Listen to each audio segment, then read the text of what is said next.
আল্লাহর পয়গম্বর সাইয়্যিদুনা হযরত মূসা আলাইহিস সালাতু ওয়াস সালাম আল্লাহ রাব্বুল আলামিনের কাছে আরজ করলেন, প্রভু গো, ও দয়াময় আল্লাহ, আমাকে আপনি এমন একটা ওজিফা দান করেন, এমন একটা কালিমা আমাকে আপনি দান করেন, যে কালিমা দিয়া যখন ইচ্ছা হয় তখনই আমি মূসা আপনাকে স্মরণ করতে পারি, আপনি আল্লাহকে ডাকতে পারি, আপনি আল্লাহর সাথে আমি যেন কথাবার্তা বলতে পারি, এমন একটা কালিমা আপনি আমাকে দয়া করে দিয়া দেন। আল্লাহ রাব্বুল আলামিন জানিয়ে দিলেন, ও মূসা, লা ইলাহা ইল্লাল্লাহ কালিমাটা তুমি পাঠ করবে। আল্লাহর পয়গম্বর মূসা নবী আরজ করলেন, প্রভু গো, এটা তো ওই কালিমা, যে কালিমা আম কালিমা, সমস্ত মুসলমানেরা জানে, সমস্ত মুসলমানেরা পড়ে, সমস্ত মুসলমানেরা তো এই কালিমা দিয়া ওই তুমি আল্লাহকে ডাকে। আমি মূসা পয়গম্বর তোমার কাছে একটা স্পেশাল কালিমা চাইছিলাম। আল্লাহ রাব্বুল আলামিন ডাক মারলেন, রে মূসা, তুমি জানোনি? মূসা রে, ও পয়গম্বর মূসা, তোমার জানা চিনি এই কালিমার মূল্য কত? আল্লাহ রাব্বুল আলামিন জানিয়ে দিলেন, ও মূসা শোনো, একটা পাল্লার মধ্যে যদি, একটা পাল্লার এক প্রান্তে যদি 7 আসমান আর 7 জমিনকে রেখে দেওয়া হয়, 7 আসমান 7 জমিনকে যদি এক পাল্লার মধ্যে রেখে দেওয়া হয়, অপর পাল্লার মধ্যে যদি এই কালিমা লা ইলাহা ইল্লাল্লাহ ছোট একটা কাগজের মধ্যে লেখা রেখে দেওয়া হয়, এক পাল্লার মধ্যে 7 আসমান 7 জমিন, আরেক প্রান্তে শুধুমাত্র কালিমা লা ইলাহা ইল্লাল্লাহ লিপিবদ্ধ করে রেখে দেওয়া হয়, আল্লাহ রাব্বুল আলামিন মূসা পয়গম্বরকে জানাই দিলেন, রে মূসা, ও পয়গম্বর শোনো, 7 আসমান 7 জমিনের পাল্লা থেকে এই লা ইলাহা ইল্লাল্লাহর কালিমার পাল্লাটা ভারী হইয়া যাবে। আর মহব্বতে সুবহানাল্লাহ, কালিমার মূল্য আছে না নাই? শুধু তাই নয় মুসলমান, তাফসীরের কিতাবে আসছে, আল্লাহ পাক রব্বুল আলামিন জান্নাতুল ফেরদাউসের প্রধান গেটের মধ্যে সোনালী অক্ষরে লিপিবদ্ধ করে রেখে দিয়েছেন এই কালিমা লা ইলাহা ইল্লাল্লাহু মুহাম্মাদুর রাসূলুল্লাহ। মুফাসসিরিনগণ বলেন, আমার আল্লাহ দুনিয়ার মানুষকে জানাই দিতে চান, ও দুনিয়ার মানুষেরা, আমার এই জান্নাতের প্রধান গেটের মধ্যে এই জন্যই আমি এই কালিমা লিপিবদ্ধ করে দিয়েছি তোমাদেরকে, এই কথাটা বোঝানোর জন্য, যদি কেউ এই জান্নাতের ভিতরে আসতে চাও, এই জান্নাতের ভিতরে যদি কেউ প্রবেশ করতে চাও, এই জান্নাতের সদস্য যদি হতে চাও, এই জান্নাতের মালিক যদি হতে চাও, এই জান্নাতের বাসিন্দা যদি হতে চাও, আমরা তো চাই, চাই কি চাই না? জান্নাতে যাইতে চাই না? জান্নাতের মালিক হতে চাই না? জান্নাতের বাসিন্দা হতে চাই না? আল্লাহ রাব্বুল আলামিন দুনিয়ার মানুষকে বোঝাই দিতে চান, ও দুনিয়ার মানুষেরা, আমার এই জান্নাতের ভিতরে আসতে হলে অবশ্যই তোমাকে এই কালিমা পাঠ করে আসতে হবে। এই কালিমা না পাঠ করে দুনিয়া থেকে বিদায় হলে কোনোদিন আমার জান্নাতে যাইতে পারবে না। আল্লাহ নবী রাহমাতুল লিল আলামিন বলেন, মান ক্বালা লা ইলাহা ইল্লাল্লাহু দাখালাল জান্নাহ। দুনিয়ার জমিনে যে ব্যক্তি অন্তর থেকে ইয়াকিন ও বিশ্বাসের সাথে এই কালিমা লা ইলাহা ইল্লাল্লাহ পাঠ করে দুনিয়া থেকে বিদায় হবে, এই কালিমা পাঠ করে দুনিয়া থেকে বিদায় হলে আল্লাহ পাক রব্বুল আলামিন হাসরের দিন ওই ব্যক্তিকে আল্লাহর জান্নাতে প্রবেশ করাইবে। এই কালিমা ছোট না অনেক বড়? আর জোরে কোন, ছোট না অনেক বড়? এ ভাই মুসলমান,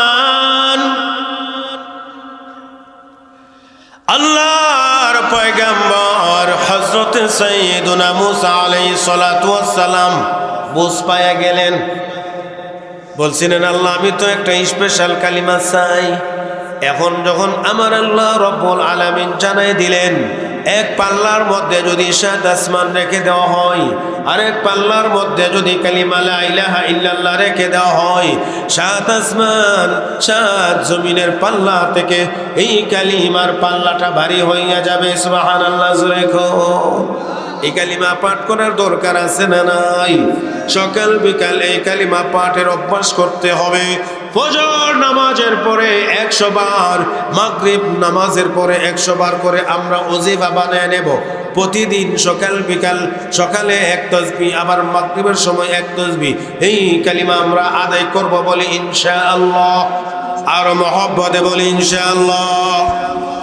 এবার আমার আল্লাহ নবী বিশ্ব নবী রাহমাতুল লিল আলামিন মক্কার জমিনে মক্কাবাসীদের সামনে কালিমার দাওয়াত নিয়ে হাজির হলেন। আল্লাহ রাব্বুল আলামিন নবীজির কাছে ওহী পাঠাইলেন জিবরাইল আমিনরে দিয়া। জিবরাইল আমিনরে দিয়া আল্লাহ নবীর কাছে আমার আল্লাহ ওহী পাঠাইলেন। ওয়ামা আরসালনা মিন ক্বাবলিকা মির রাসূলিন ইল্লা নূহী ইলাইহি লা ইলাহা ইল্লা আনা ফা'বুদুন।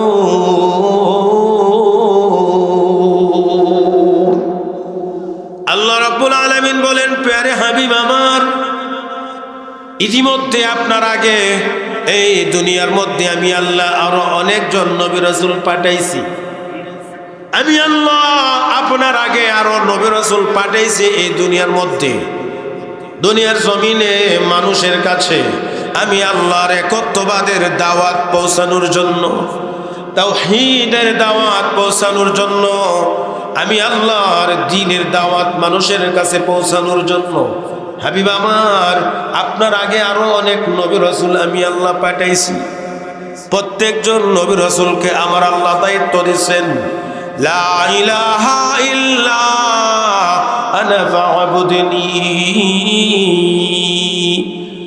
নবী রাসূলগণ মানুষের কাছে দাওয়াত পৌঁছাইছেন। ও মানব মণ্ডলী শোনো, আল্লাহ রাব্বুল আলামিন ছাড়া ইবাদত পাওয়ার উপযুক্ত আর কেউ নাই।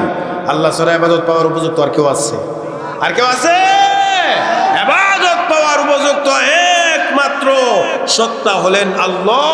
কারণ আমাদেরকে বানাইছেন আল্লাহ, আমাদেরকে সৃষ্টি করেছেন আল্লাহ, আমাদের রিজিকের ব্যবস্থা করেন আল্লাহ, আমাদের হায়াত ও মওতের মালিক আল্লাহ, আমাদের ইজ্জতের মালিক আল্লাহ, বেইজ্জত করার মালিক আল্লাহ, রিজিকের মালিক আল্লাহ, আমাদের ধন দৌলত দেওয়ার মালিক আল্লাহ, দৌলত ধন দৌলত ছিনিয়ে নেওয়ার মালিক আল্লাহ, রাজত্ব দেওয়ার মালিক আল্লাহ, রাজত্ব কায়রা নেওয়ারও মালিক আল্লাহ, ছেলে দেওয়ার মালিক আল্লাহ, মেয়ে দেওয়ারও মালিক আল্লাহ, ছেলে মেয়ে দুটোই দেওয়ার মালিক আল্লাহ, ছেলে মেয়ে কোনোটাই না দেওয়ার মালিকও একমাত্র কে? জোরে কোন, আরো জোরে কোন কে? নাকি কোনো সন্দেহ আছে? এই জন্য আল্লাহ রাব্বুল আলামিন বলেন, ইন্নানি আনাল্লাহ লা ইলাহা ইল্লা আনা ফা'বুদনি ওয়া আকিমিস সালাতা লিযিকরি।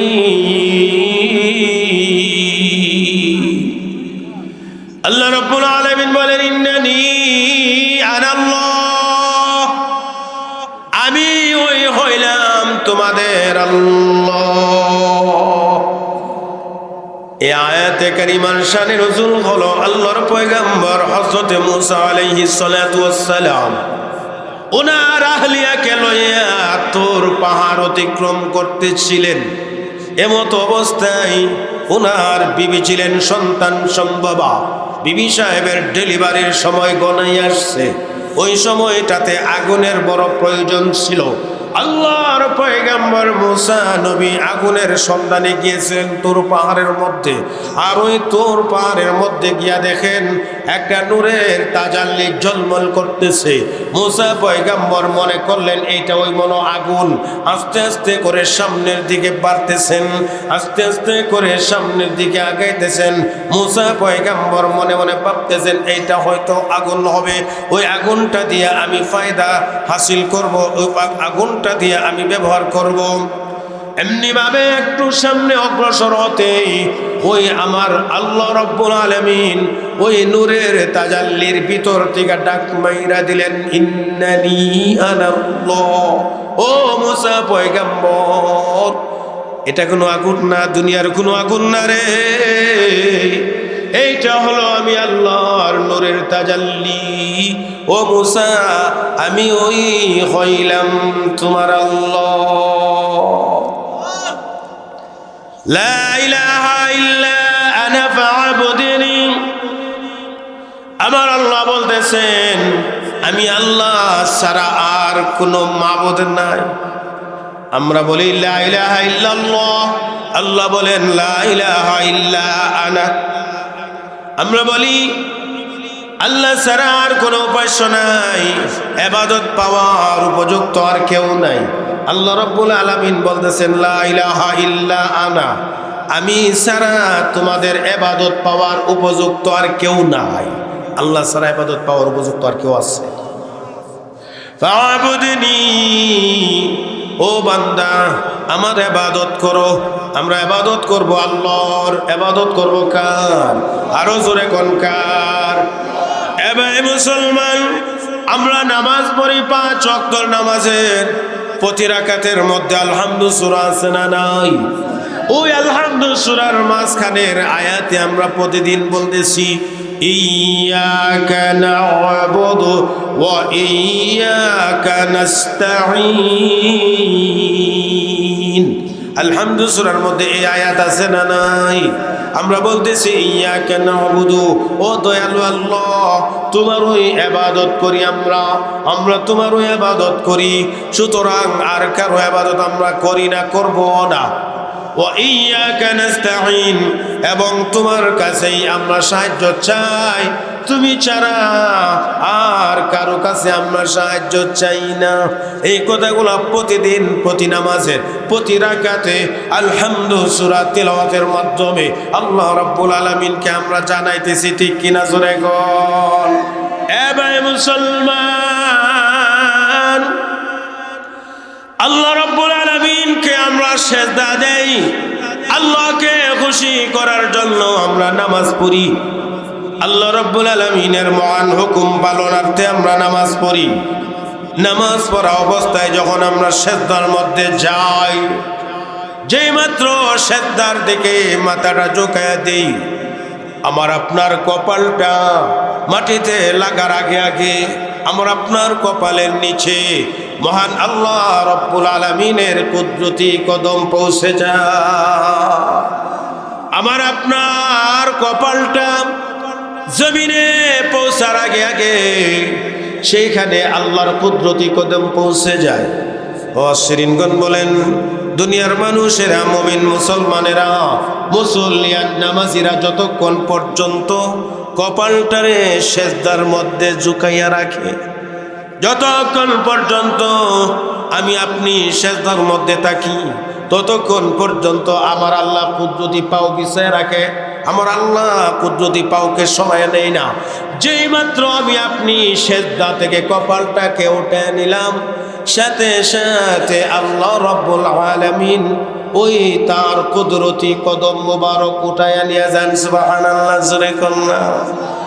এবার মুসলমান, আমরা দেখি আমরা মণিবাগ মসজিদের মধ্যে কার্পেটের উপর সিজদা দিতেছি, আমরা দেখি কালীগঞ্জ বাজার মসজিদে কার্পেটে সিজদা দিতেছি, অথবা টাইলসের উপরে আমরা সিজদা দিতেছি, অথবা বাড়ি ঘরের মধ্যে যাই নামাজের বিছানার উপর সিজদা দিতেছি, অথবা বন্ধে জমিনের মধ্যে মাটিতে দুর্বার উপর ঘাসের উপর সিজদা দিতেছি।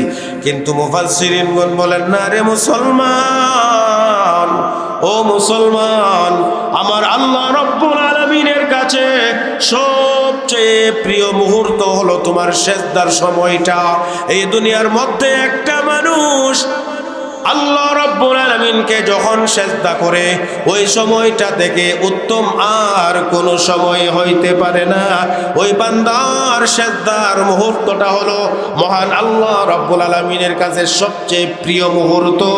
ওই মুহূর্তটার মধ্যে বান্দার কপালের নিচে আল্লাহ রাব্বুল আলামিন তার কুদরতি কদমটা বিছায়া দেয়। সুবহানাল্লাহ জোরে গো। হে ভাই মুসলমান, অন্তরে বিশ্বাস রাখতে হবে। আর বিশ্বাস আছে না? বিশ্বাস রাখতে হবে। বলে আমি যে কোনোদিন দেখছি না, অনুভব করছি না, এই জন্য বিশ্বাস করব না। না, কত জিনিসই তো আমরা না দেখে বিশ্বাস করি। করি কি করি না? এই যে বাতাস, কেউ কোনোদিন বাতাস দেখছে? আমার আপনার ভিতরে যে রূহ আছে, এই রূহ আমরা কেউ কোনোদিন দেখছি, কিন্তু বিশ্বাস করি কি করি না? তাইলে আল্লাহ রাব্বুল আলামিনের অস্তিত্ব, আল্লাহ রাব্বুল আলামিনের উপস্থিতি, আল্লাহ রাব্বুল আলামিনের দয়া মায়া, এইগুলা না দেখে কি বিশ্বাস কেন করব না? বিশ্বাস আছে না নাই? আরো জোরে এখন আছে না নাই? এবার মুসলমান, আমাদের মাযহাবের ইমাম, ইমামে আযম আবু হানিফা রাহমাতুল্লাহি আলাইহি একবার দুইবার নয়, বরাবর ৯৯ বার আমার আল্লাহ রাব্বুল আলামিনকে দেখেছেন। সুবহানাল্লাহ। আরো মহব্বতে কোন সুবহানাল্লাহ, আর জোরে কোন সুবহানাল্লাহ। আপনার কাছে মনে হচ্ছে এটা কমন খবর, এটা আল্লাহ রাব্বুল আলামিনের ৯৯ বার দেখছে, এটা খুব কমন ব্যাপার, ইজি ব্যাপার, সচরাচর ঘটে এরকম। আমাদের এই নোয়াগাঁও, কালীগঞ্জ, বনবাইরা, বাংলাদেশের মধ্যে মনে প্রায় মানুষই আল্লাহর এইভাবে দেখতেছে নাকি? ইতিহাস, এই একটা ইতিহাসই পাওয়া যায়। ইমামে আজম, আমাদের ইমাম আবু হানিফা রাহমাতুল্লাহি আলাইহি আমার আল্লাহ রাব্বুল আলামিনকে ৯৯ বার দেখেছেন। এই চামড়ার চোখ দিয়া নয়, সজাগ অবস্থায় নয়, স্বপ্ন যুগে ঘুমের ঘরে আল্লাহকে স্বপ্নে দেখেছেন। সুবহানাল্লাহ। কারণ বাস্তবে যে আমাদের এই চোখ দিয়ে আমার আল্লাহর সত্তাকে আয়ত্ত করা কোনোদিন সম্ভব হবে না। এই চোখ দিয়া, এই লেন্স তো আমাদের নাই, আল্লাহকে দেখার মতো লেন্স আমাদের নাই, কিন্তু অন্তরের চক্ষু দিয়া অনুভব করা সম্ভব। হাদিসে আসছে, আনতা আবুদাল্লাহ কান্নাকা তারাহু ফাইন লাম তাকুন তারাহু ফাইন্নাহু ইয়ারাক। জিবরাইল আমিন আল্লাহর নবী রাহমাতুল লিল আলামিনের কাছে 5টা প্রশ্ন নিয়ে হাজির হইলেন। কয়টা প্রশ্ন? 4 নম্বর প্রশ্ন হলো, মালাসানিয়া মুহাম্মদ, ও মুহাম্মদ সাল্লাল্লাহু আলাইহি ওয়াসাল্লাম ইহসান কারে কয়? ইহসান কারে কয়? আল্লাহর নবী ওই দিন জিবরাইল আমিনের কথার সাথে কথোপকথনের মধ্যে ওই বিষয়টা সামনে চলে আসছে। ইহসান হলো আনতা আবুদাল্লাহ কান্নাকা তারাহু, এমন ভাবে ইবাদত করো যেন তুমি আল্লাহ রাব্বুল আলামিনকে দেখতে পাও। অন্তরের অনুভূতি তৈরি করে নিতে হবে।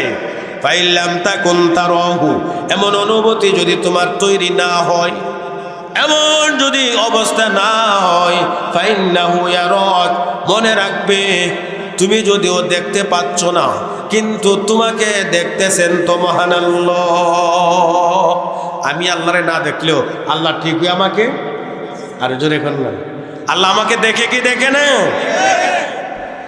ইমাম আবু হানিফা রাহমাতুল্লাহি আলাইহি আমার আল্লাহ রাব্বুল আলামিনকে ৯৯ বার স্বপ্ন যুগে দেখেছেন। শুধু তাই নয়, কিতাবে উল্লেখ করা হয়েছে মানুষ যে গুনাহ করে ওই গুনাহগুলা পর্যন্ত ওযুর সময় ধুয়া যায়। হাদিসে আসছে, ওযুর সময় যখন মুখ ধোয়, মুখের দ্বারা গুনাহগুলা জয়রা পড়া যায়। আবার যখন হাত ধোয়া হয়, হাতের দ্বারা সগীরা গুনাহগুলা জয়রা পড়া যায়। আবার যখন পাও ধোয়, তখন পাওয়ের দ্বারা গুনাহগুলা জয়রা পড়া যায়। ইমাম আবু হানিফা রাহমাতুল্লাহি আলাইহি অন্তরের চক্ষু দিয়া ওনার আধ্যাত্মিক ক্ষমতার বলে ওই মানুষের ওযুর সময় জয়রা পড়া গুনাহগুলা দেখতে পাইতেন। সুবহানাল্লাহ। 10 জন মানুষ উজু করতেছে, কার মুখ থেকে কবিরা গুনাহ ঝরতেছে উনি দেখেন, আরেকজনের মুখ থেকে সগীরা গুনাহ ঝরতেছে উনি দেখেন, আরেকজনের হাত থেকে জুলুমের গুনাহ ঝরতেছে উনি দেখতেছে। এইভাবে বিভিন্ন লোকের বিভিন্ন রকমের গুনাহগুলা জয়রা পয়রা যায় ওজোর সময়ে উনি দেখতেছে। আল্লাহর ওলি চিন্তা করলেন আরেক ভাইয়ের আইব, এই আইবটা লুকানো ছিল, এটা আমি দেখতেছি, এটা উচিত হবে না। বুঝতেছেন নি কথাটা? আমরা তো আইব বিচারি, মনে হইলে বললাম ভালো হয়েছে, হ্যাঁ সারা দেশ আইটা দেখলাম বলে কার হজের সময় কোন গুনাহ ঝরে আর মাইকিং কইরা দিলাম বলে আইটা বেরাইলে বলে ও অমুক করে দেখছি উজু করতেছে, ওই কবিরা গুনাহ ঝরতেছে, সগীরা গুনাহ ঝরতেছে, গানের গুনাহ, বেপরদার গুনাহ দেখছি, চোখ দিয়া ঝরতেছে, মুখ দিয়া ঝরতেছে, হাত দিয়ে গুনাহ ঝরতেছে, আমরা বলে এটা করলাম বলে। আর উনি চিন্তা করতেছেন এটা তো আরেকজনের আইব, এটা তো লুকানো ছিল, আমার জেনে নেওয়া, আমার জানা যাওয়া, অবগত হওয়া এটা তো উচিত হবে না। আল্লাহ রাব্বুল আলামিনের কাছে আরজ করলেন, প্রভু গো আমার এই ক্ষমতাটা আপনি স্থগিত কইরা দেন। সুবহানাল্লাহ, জোরে করেন না। আল্লাহ রাব্বুল আলামিন ওনার দোয়া কবুল করলেন। ওনার ওই যে অন্তর চক্ষু দিয়া মানুষের গুনাহ জরে যাওয়া দেখতে পাইতেন, সেটা মহান আল্লাহ বন্ধ কইরা দিয়েছেন। সুবহানাল্লাহ।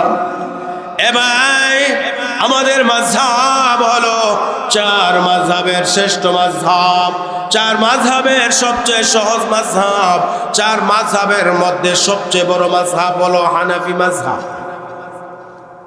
আমাদের ইমাম সাহেব আবু হানিফা রাহমাতুল্লাহি আলাইহির ব্যাপারে কিতাবে উল্লেখ করা হয়েছে, এশার নামাজে ওযু দিয়া ফজরের নামাজ আদায় করতেন, একদিন 2 দিন নয়, বরাবর 40 বছর পর্যন্ত। সুবহানাল্লাহ। কয় বছর? 40 বছর পর্যন্ত এশার নামাজের ওযু দিয়া ফজর নামাজ পড়ছে। তাহলে সারা রাত মনে মোবাইল দেখছে, গল্প গুজব করছে, নাক ডাকায় ঘুমাইছে, কি করছে? দিনের বেলায় লম্বা সময় আমার আল্লাহকে ডাকা যায় না, বিভিন্ন ব্যাঘাত সৃষ্টি হয়। রাতের অন্ধকারে আল্লাহর বান্দারা যখন গভীর নিদ্রায় আচ্ছন্ন হয়ে যায়, গভীর ঘুমে যখন মগ্ন হয়ে যায়, ওই সময়টা বড় নিরিবিলি সময়। আর রাত্রটা যখন 2/3 অতিবাহিত হয়ে যায়, 3 ভাগের 2 ভাগ যখন অতিবাহিত হয়ে যায়, শেষ ভাগটা শুরু হওয়ার সময় আমার আল্লাহ রব্বুল আলামিন প্রথম আসমানে চলে আসেন। সুবহানাল্লাহ। ওই সময়টাতে কোনো বান্দা আর কোনো বান্দি যদি ওযু কইরা 2টা রাকাত নামাজ আদায় করে, 2টা রাকাত নামাজ আদায় করে চোখ বন্ধ করে মুরাকাবার সুরতে বসে যায়, চক্ষু বন্ধ করে অতীতের জীবনের গুনাহ খাতার কথা স্মরণ করে আর গুনার জন্য লজ্জিত হইয়া অনুতপ্ত হইয়া চোখের পানি ছেড়ে ছেড়ে কান্না করে মৌলা পাকের দরবারে যদি ক্ষমা চাইতে পারে, আল্লাহ নবী রহমাতুল লিল আলামিন সুসংবাদ দিয়া দিয়েছেন, আল্লাহ রাব্বুল আলামিন ওই ব্যক্তির জিন্দেগীর সমস্ত গুনাহ খাতা মাফ করে দিবেন। আর এই অভ্যাস যদি চালু রাখতে পারে, আল্লাহ রাব্বুল আলামিন তাকে আল্লাহর ওলি বানাইয়া দিবেন। সুবহানাল্লাহ। জোরে গো। ইমাম আবু হানিফা রাহমাতুল্লাহি আলাইহি রাতের প্রথমাংশ কিতাব মুতালা করতেন, মাসআলা মাসাইল নিয়ে গবেষণা করতেন, মাসআলা লিখতেন। আমাদের জন্য মাসলা মাসাইল ফতোয়াকে সহজ করে দিয়া গেছেন। কোরআনের আয়াত নিয়ে গবেষণা করতেন, কোরআনের আয়াত রিসার্চ করতেন, নবীজির হাদিসগুলোকে রিসার্চ করতেন।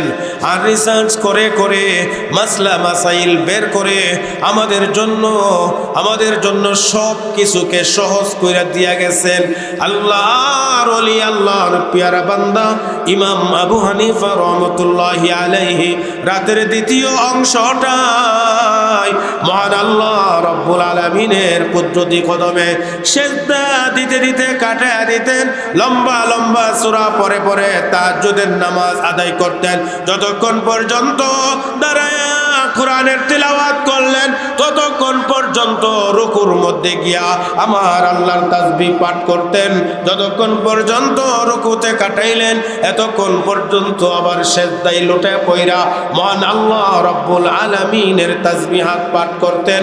নামাজ শেষ করে চক্ষু বন্ধ করে মুরাকাবার হালতে বৈশা বৈশা মহান আল্লাহ রব্বুল আলামিনের কাছে চোখের পানি ছেড়ে ছেড়ে মুনাজাত করতেন। সুবহানাল্লাহ। আমাদের ইমাম আবু হানিফা রাহমাতুল্লাহি আলাইহি, ওনার নাম কিন্তু আবু হানিফা নাম, ওনার নাম ছিল নুমান ইবনে সাবেত। আসল নাম হইল নুমান, ওনার বাবার নাম ছিল সাবেত। ইতিহাস সাক্ষী হয়ে আছে 19 অথবা 20 বছর বয়সে মাদ্রাসার লাইনে গেছেন। সুবহানাল্লাহ, জোরে কন্যা। আমরা বর্তমানে 4-5 বছরের বাচ্চাদেরকে মাদ্রাসায় ভর্তি নিতেছি। 4-5 বছরের বাচ্চারা নুরানি পড়ে, আছে না নাই? জোরে কন্যা। 19-20 বছর বয়স হলে তো পুরা বিবাহের উপযুক্ত হয়ে যায় না? এই বয়সে মহান আল্লাহর রহমত উনার ভিতরে নাজিল করলেন। উনার দিলের ভিতরে আল্লাহ রব্বুল আলামিন ইলমে দ্বীন শিক্ষা করার, কোরআনের জ্ঞান অর্জন করার, হাদিসের জ্ঞান অর্জন করার একটা তাকাদা উনার অন্তরের ভিতরে আল্লাহ পাক রব্বুল আলামিন তৈরি করে দিলেন।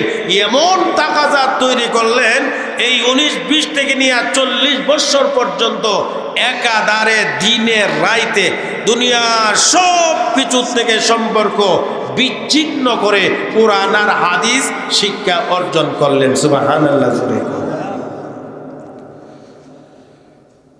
ইমামে আজম আবু হানিফা রাহমাতুল্লাহি আলাইহির উস্তাদ ছিলেন হাম্মাদ ইবনে সুলাইমান। হাম্মাদ ইবনে সুলাইমানের উস্তাদ ছিলেন ইব্রাহিম নাখঈ।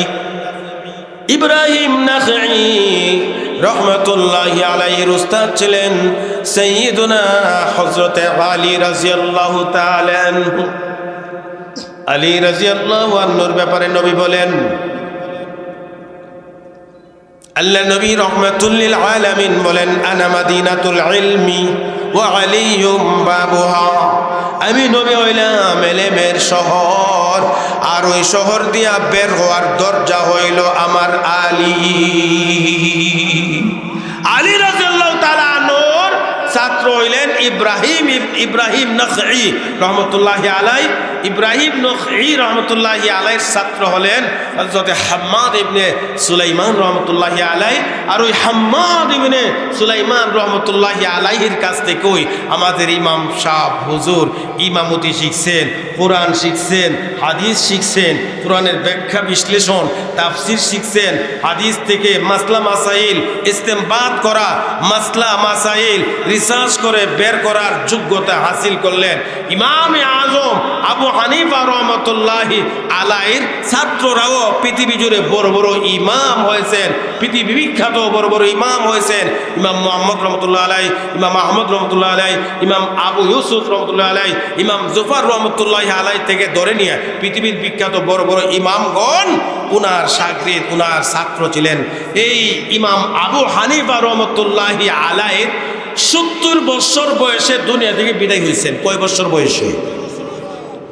ইতিহাস সাক্ষী হয়ে আছে তৎকালীন সময়ের খলিফা ছিল মনসুর নামের খলিফা।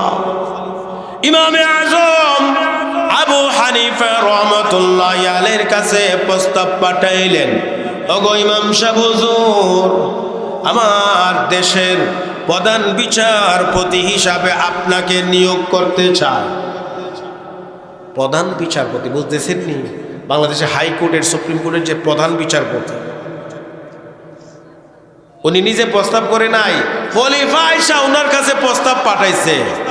কারণ ওনার জ্ঞান গরিমা অনুমান করে নিছে, ওনার ইলম আমল অনুমান করে নিছে, উনার আধ্যাত্মিক শক্তি উনি অনুমান করে নিছে।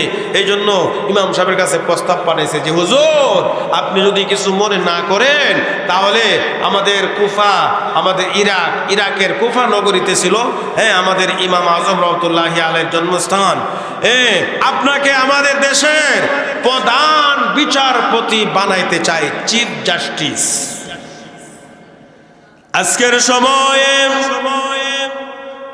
ইমাম আবু হানিফা রাহমাতুল্লাহি আলাইহির উত্তরসূরিরা সামান্য দুনিয়া লাভ করার জন্য, সামান্য দুনিয়ার খ্যাতি অর্জন করার জন্য, সামান্য দুনিয়াবি সুবিধা অর্জন করার জন্য দুনিয়াদার ফাসিক ফুজ্জারদের কাছে গিয়া মাথা নোয়ায় দেয়, আছে না নাই জোরে কোন?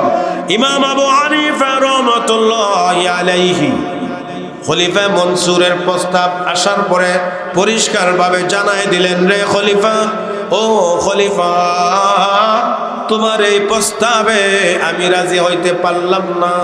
তোমার দেশের প্রধান বিচারপতির দায়িত্ব আমি আবু হানিফা নিতে পারবো না। এত বড় প্রস্তাব ফিরে দেখেননি, দেখছেননি? বলে কারণ কি? হে ইমাম সাহেব, আমাকে অপমান করলেন নাকি? আমাকে অপদস্থ করলেন নাকি? তুচ্ছ-তাচ্ছিল্য করলেন নাকি? প্রধানমন্ত্রী শেখ হাসিনা যদি আমার কাছে আয়া কয় প্রধান বিচারপতি না, বলে আমার অফিসে একটু আমাদের দেশের প্রধানমন্ত্রী যে যখন তাকে ধরেন বর্তমানে ডক্টর ইউনূস প্রধান উপদেষ্টা, প্রধানমন্ত্রীর জায়গাটা উনি আছে নাকি? এখন যদি আমরা হুজুরের কাছে আয় প্রস্তাব লই আয়ে বঙ্গভবনে বা গণভবনে অথবা যমুনা ভবনে একটা চাকরি, একটা অবস্থানের সুযোগ, একটা ব্যবস্থা আপনারা করে দিয়ে চলে আসেন, কি কন? না করব? কোন হুজুরে না করবো মনে হয়? না করবো বলে আমার তো মনে হয় না। আর এটা সামান্য টামান্য না, যার অর্ডারে, সুপ্রিম অর্ডার, সারা দেশের বড় বড় কেস মামলাগুলো যার অর্ডারে রায় হয়, কাজিউল কুযাত, প্রধান বিচারপতি, চিফ জাস্টিস। এত বড় একটা আকর্ষণীয় পদ, এত বড় সম্মানজনক একটা দায়িত্ব, উনি প্রস্তাবটা ফিরিয়ে দিলেন। খলিফা অবাক হয়ে গেল, হে ব্যাপার কি?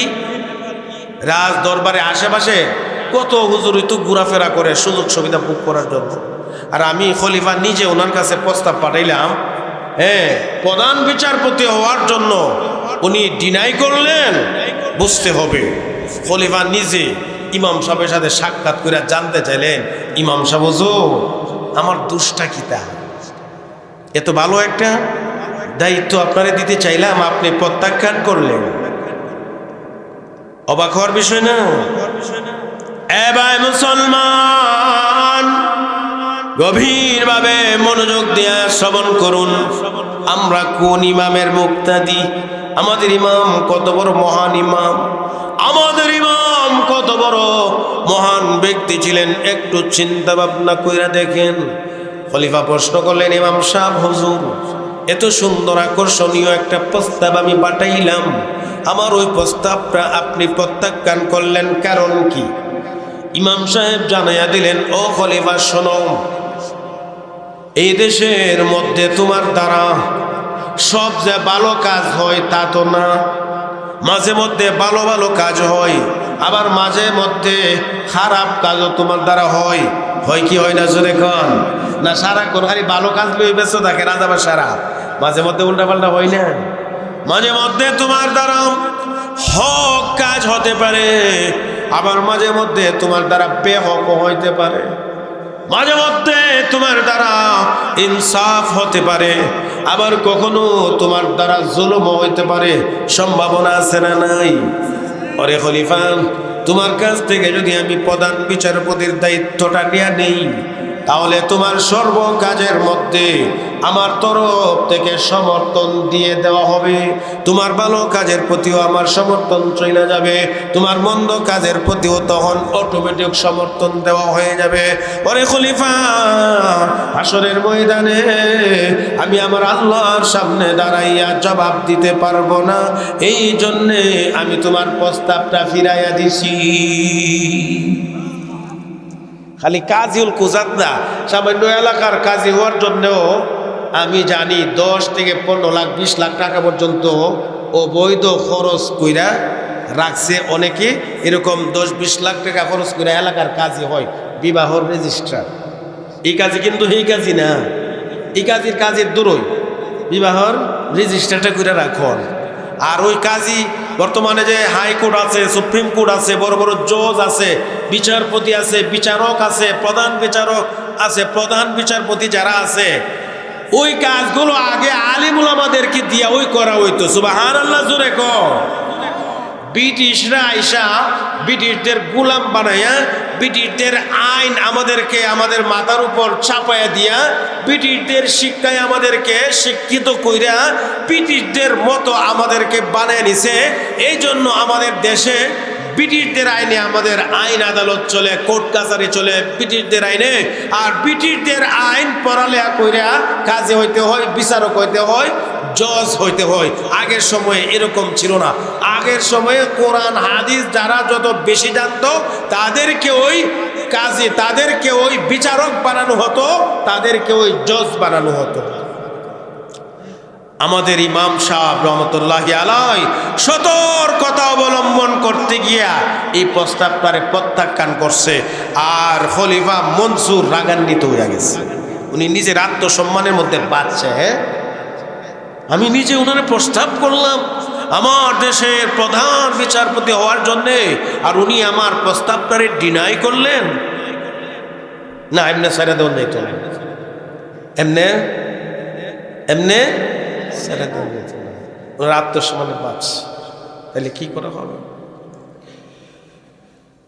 সেনাবাহিনীকে আদেশ করলেন, র্যাব বাহিনীকে আদেশ করলেন, তৎকালীন সময়ে যে ফৌজ ছিল রাষ্ট্রীয় সৈন্যবাহিনীকে আদেশ করলেন ইমাম সাহেবকে গ্রেপ্তার করে কেন্দ্রীয় কারাগারের মধ্যে বন্দি করে দাও। নাউজুবিল্লাহ জোরে কোন। ইমাম সাহেবকে বন্দি করে জেলখানার মধ্যে ঢুকাইয়া দাও। খলিফার আদেশ পূরণ করলো সেনাবাহিনীরা। ইমাম সাহেব হুজুরকে জেলখানার মধ্যে নিয়ে বন্দি কইরা দিল। মাঝে মধ্যে খবর ফাটাই দেখেও তো হুজুর কিছু নরম হয়েছে নি, একটু বাড়িতে দেখেও নরম হয়েছে নি। বলে না যাব না, ইমাম সাহেব তো কোনো পরিবর্তন হয় নাই, আগের থেকে আরো কঠোর হয়েছে। সুবহানাল্লাহ। এ ভাই মুসলমান, আমরা জানি না আমরা কার অনুসারী। আমাদের ইমাম সম্পর্কে আমাদের অনেকেরই জানে না। কত কষ্ট করে আমাদের জন্য মাসাইল গুলা বের করে দিয়া গেছেন। দিনকে দিন মনে করেন নাই, রাতকে রাত মনে করেন নাই। বরাবর 40 বছর পর্যন্ত এশার নামাজের ওযু দিয়া ফজরের নামাজ আদায় করছেন। তার মানে হলো সারাটা রাত একটা সেকেন্ডের জন্য বিশ্রাম নেন নাই। সারাটা রাত কোরআন কিতাব নিয়ে ব্যস্ত ছিলেন, মাসালা মাসাইল নিয়ে সারা রাত ব্যস্ত ছিলেন, ইবাদত বন্দেগী আর জিকির আজকারে ব্যস্ত ছিলেন। আমার আল্লাহর কুদরতি কদমে সেজদা দিয়া সারা রাত কাটাই দিছে। ঠিক কিনা জোরে গো? লোকেরা গোয়েন্দারা রিপোর্ট দেই, বাদশাহ জাহাপনা হো খলিফাতুল মুসলিমিন, ইমাম সাহেবের মধ্যে তো কোনো পরিবর্তন দেখতে পাই না। ইমাম সাহেব তো নমনীয় হয় না। আপনি আবারও যদি প্রস্তাব করেন কোনো কাজ হবে না, মনে হয় কোনো কাজ হবে না। প্রস্তাব করে লাভ নাই। ওই জেলখানার দারোগাকে আদেশ করলেন, ইমাম রে এমনে কাম হইতো না, শায়েস্তা করতে হবে, কঠিন শাস্তি দিতে হবে, বেজ্জতি করতে হবে। বলে কি করতে হবে? প্রতিদিন মানুষ যখন চৌরাস্তার মধ্যে ভিড় জমায়, মানুষ যখন ব্যস্ত সময় পার করে চৌরাস্তার মধ্যে, ওই সময়টাতে চৌরাস্তায় আইনা ইমাম সাহেবকে প্রতিদিন 10টা কইরা বেত লাগাইয়া দিবা। নাউজুবিল্লাহ জোরে কোন রাজি হইতো না, না হয়ে যাইব কো। হাইওয়ে রোডে, বিশ্ব রোডের মোড়নিয়া, চৌরাস্তার মোড়নিয়া, যে সময়টাতে মানুষ বেশি থাকে ওই সময়টাতে না সকলের সামনে 10টা করে বেত লাগাইবা, বেত্রাঘাত করবা। খলিফার আদেশ অমান্য করার কোনো সুযোগ নাই। খলিফাতুল মুসলিমিন নামক ওই মনসুর আদেশ করছে ইমাম সাহেবকে চৌরাস্তায় নিয়ে প্রতিদিন 10টা করে বেত্রাঘাত করার জন্য। ওই সৈনিকেরা আর ফৌজেরা তার আদেশ বাস্তবায়ন করে ইমাম সাহেবকে প্রতিদিন একই সময়ে ওই চৌরাস্তার মধ্যে নিয়ে 10টা করে বেত্রাঘাত লাগায়। ইমাম সাহেবকে ওই জল্লাদেরা বেত দিয়ে আঘাত করে, বেত্রাঘাত করে। ইমাম সাহেব কানবে তো দূরের কথা, ইমাম সাহেব হুজুরের চেহারার মধ্যে নূর ঝলমল করে আর মুস্কি মুস্কি হাসতে থাকে। সুবহানাল্লাহ জোরে গো। আমাদের ইমাম আবু হানিফা রাহমাতুল্লাহি আলাইহি একবার নয়, দুইবার নয়, 55 বার মক্কা মদিনা জিয়ারত করেছেন, 55 বার হজ করেছেন, বড় হজ 55 বার বড় হজ করেছেন, অসংখ্য অগণিত উমরা আদায় করেছেন। হ্যাঁ ভাই মুসলমান, শুধু তাই নয়, ওনার বাবা ছিল কাপড়ের ব্যবসায়ী মানুষ, ওনার ফ্যামিলিটা ছিল ব্যবসায়িক পরিবার। ওই পারিবারিক সূত্র থেকে জীবনের শুরুটাই ব্যবসা দিয়া শুরু করেছেন। সুবহানাল্লাহ। ইমাম সাহেব হওয়ার আগে ব্যবসা করেছেন, হুজুর হওয়ার আগে ব্যবসা করেছেন, মাদ্রাসায় পড়ালেখা করার আগে ব্যবসা করেছেন। কয় বছর বয়সে মাদ্রাসায় গেছিল? 20 বছর বয়সে। এর আগে উনি কি করছেন? ব্যবসাই করছেন। কারণ ব্যবসা কার সুন্নত? নবীর সুন্নত। কার সুন্নত? হালাল ব্যবসা কার সুন্নত? নবীর সুন্নত।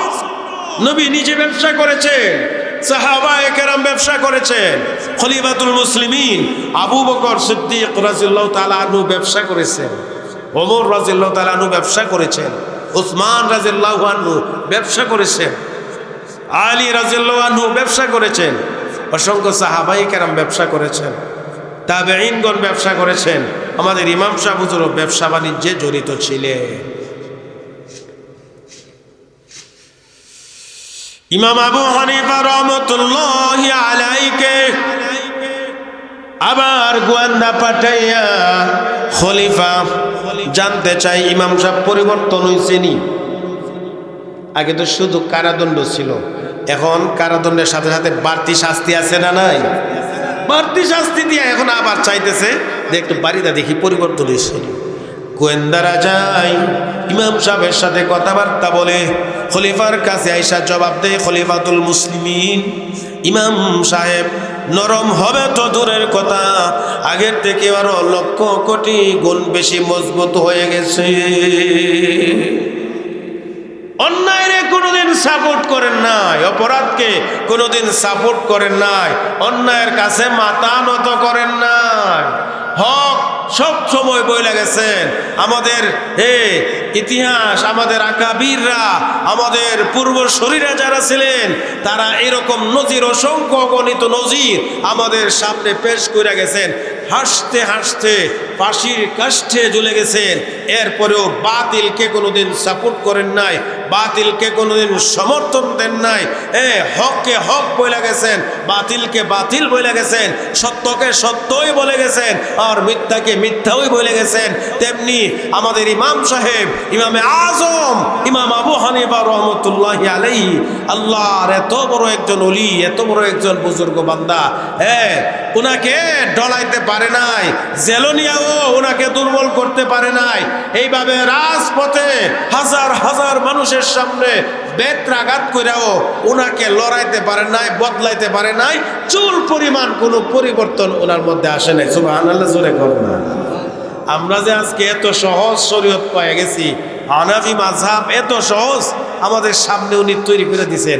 ওনার মেহনতের বদৌলতে, ওনার ত্যাগ আর কুরবানির বদৌলতে আজকে আমরা এত সহজে শরীয়ত পাইয়া গেছি। হ্যাঁ, আমরা চাইলে প্রত্যেকেই আমাদের ভাষায় ইসলামের বিভিন্ন বই, কোরআনের তর্জমা, কোরআনের তাফসির, হাদিসের অনুবাদ, হাদিসের ব্যাখ্যা, ফতোয়ার কিতাব, মাসআলা মাসাইলের কিতাব, দোয়া কালামের কিতাব অহরহ আমাদের হাতের নাগালে 10 টাকা 20 টাকার থেকে দূরে নিয়ে হাজার লক্ষ টাকা দামের কিতাব লাইব্রেরির মধ্যে বিদ্যমান আছে না নাই? জোরে কম, আরো জোরে কোন আছে না নাই? ওই সময়টা কিন্তু এরকম ছিল না। একটা মাসালা শিক্ষা করার জন্য, একটা হাদিস শিক্ষা করার জন্য 6 মাসের পথ পর্যন্ত পায়ে হেঁটে যাইতে হইছে উস্তাদের বাড়িতে। সুবহানাল্লাহ, জোরে কম। আমাদের ইমামে আজম আবু হানিফা রাহমাতুল্লাহি আলাইহি খলিফা মনসুরের জেলখানার মধ্যে বন্দী অবস্থায় আছেন। বয়স তো 1, 2, 20, 40 বৎসর নয়, 70 বৎসরের এই মুরব্বী মানুষটা ওই জালেম খলিফা মনসুর জেলখানার ভিতরে এইভাবে প্রতিদিন কষ্ট দেয়, বেইজ্জতি করে, অপমানিত করে, আর মাঝে মধ্যে টাচ কইরা দেখে ইমাম সাহেবের মর্জি মিজাজ কিছু পরিবর্তন হয়েছে নি। ইমাম সাহেবের সিদ্ধান্ত তো দূরের কথা, আগের থেকেও 1000 গুণ বেশি ঈমান মজবুত হয়ে গেছে, আগের থেকেও 1000 গুণ বেশি কঠোর হয়ে গেছেন উনি ওনার অবস্থানের উপর। ভাই মুসলমান, এইভাবে যখন বারবার বিভিন্ন রকমের জুলুম নির্যাতন করে ওনার পরীক্ষায় ফেল করাইতে পারল না, বারবার কষ্ট দিয়ে ওনাকে পরীক্ষায় ফেল করাইতে পারল না, অবশেষে ওই মনসুর খলিফা মনসুর সিদ্ধান্ত নিল এই ইমামকে যতদিন পর্যন্ত দুনিয়ার মধ্যে বেঁচে থাকবে ততদিন পর্যন্ত আশা করা যায় না। আর এই দিক দিয়ে আমি তার উপর অত্যাচার জুলুম করার কারণে মানুষের কাছে আমার গ্রহণযোগ্যতা কমতেছে, মানুষের কাছে আমার মূল্যায়ন কইমা যাইতেছে। সুতরাং যতদিন পর্যন্ত উনি জীবিত থাকে ততদিন পর্যন্ত আমার ক্ষতিই হইবে, চুল পরিমাণ কোনো লাভ হবে না। ওই খলিফা মনসুর ইমাম আবু হানিফা রাহমাতুল্লাহি আলাইহির খাবারের সাথে বিষ মিশাইয়া, ওই বিষ মিশ্রিত খাবার খাওয়াইয়া ইমাম সাহেবকে শহীদ বানাইয়া দিলেন। ইন্না লিল্লাহি কোন জোরে জোরে আর জোরে কোন। শেষ পর্যন্ত খাবারের সাথে বিষ মিশাইয়া, বিষ খাওয়াইয়া উনারে দুনিয়ার থেকে বিদায় করছে। ওই ইমামের অনুসারী হইলাম আমরা। আমাদের ইমানকে, আমাদের আমলকে আমাদের ইমাম সাহেবের মতো বানাইবার দরকার আছে না নাই? জোরে কোন না, আরো জোরে কোন আছে না নাই? সুতরাং সত্যকে সত্যই বলতে হবে, মিথ্যাকে মিথ্যাই বলতে হবে, হককে হক বলতেই হবে, বাতিলকে বাতিল বলতেই হবে। প্রয়োজনে জেল খাটতে রাজি আছি, প্রয়োজনে গোট ছাড়তে রাজি আছি, প্রয়োজনে সমাজ ছাড়তে রাজি আছি, প্রয়োজনে দেশ ছাড়তে রাজি আছি। এমন কি হকের উপর অটল অবিচল থাকতে গিয়া যদি দুনিয়াও চাইরা দিতে হয় আমাদের ইমাম সাহেবের মতো, তারপরেও আমরা রাজি আছি ইনশাআল্লাহ। সবাই বলেন ইনশাআল্লাহ, আরো মহব্বতে বলেন ইনশাআল্লাহ। আল্লাহ তাআলা আল্লাহ রাব্বুল আলামিন আমাদের সকলকে বোঝার, মানার এবং আমল করার তৌফিক দান করেন। সবাই মহব্বতে বলি আমিন। আর একটু মহব্বতে বলেন না আমিন। প্রিয় হাজিরিন, সুদূর সিলেট থেকে আগত, সিলেট থেকে আমাদের আজকের প্রধান মেহমান উপস্থিত হয়েছেন জনাব হযরত মাওলানা মুফতি আব্দুল্লাহ আল মামুন সাহেব। হযরত মাওলানা মুফতি আব্দুল্লাহ আল মামুন সাহেব আজকের প্রধান অতিথি আপনাদের মাঝে উপস্থিত হয়ে গেছেন। আপনারা খুশি হয়েছেন না? খুশি আছেন না সবাই? তাহলে আল্লাহ পাকের দরবারে শুকরিয়া আদায় করেন, বলেন আলহামদুলিল্লাহ। আর একটু মহব্বতে বলেন আলহামদুলিল্লাহ। আমাদের মেহমানের সম্মানার্থে একটা স্লোগান দেওয়া যায়নি? মেহমান সিলেট থেকে আসছেন আপনাদের খেদমতে। যারা আছেন কেউ তো নড়বেন না, কেউ যাবেন না ইনশাল্লাহ। যারা বাহিরে আছেন এলোপাথারি ঘোরাফেরা করতেছেন, সময় নষ্ট করতেছেন, ওনাদেরকে আমি আহ্বান করব অন্ততপক্ষে এখন চলে আসেন। এতক্ষণ আসেন নাই, এখন দূরের মেহমান, সিলেটের মেহমান আসছেন, কত দূর থেকে